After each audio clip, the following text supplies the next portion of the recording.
আলুগুলো এরকম ছোট ছোট করে কেটে নিলাম।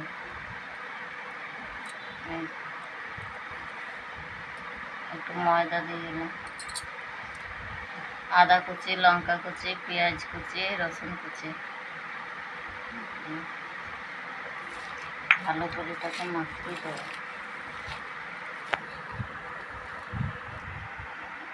একটু জিরে পাউডার দিয়ে মাখিয়ে নিলাম।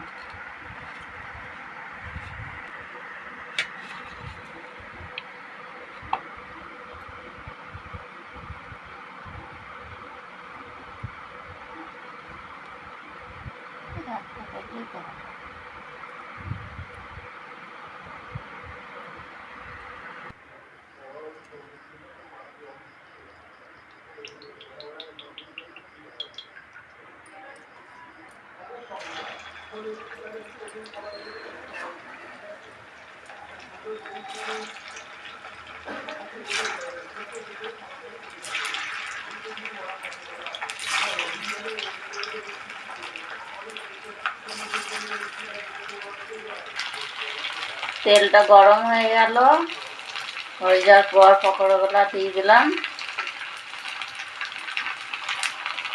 আর আস্তে আস্তে নেড়ে চেড়ে ভাজা ভাজা করে নিই। লাল লাল করে একটু ভাজা হয়ে গেলে নামিয়ে দেবো। এবার লাল লাল করে ভাজা হয়ে গেছে, আবার তুলে নিচ্ছি।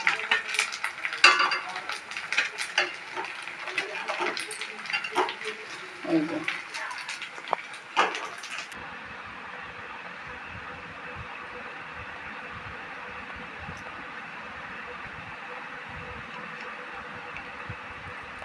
ঘরোয়া আলু পকোড়া। এই যে চা, বৃষ্টি পড়ছে, চায়ের সঙ্গে এরকম পকোড়া, এই যে সস দিয়ে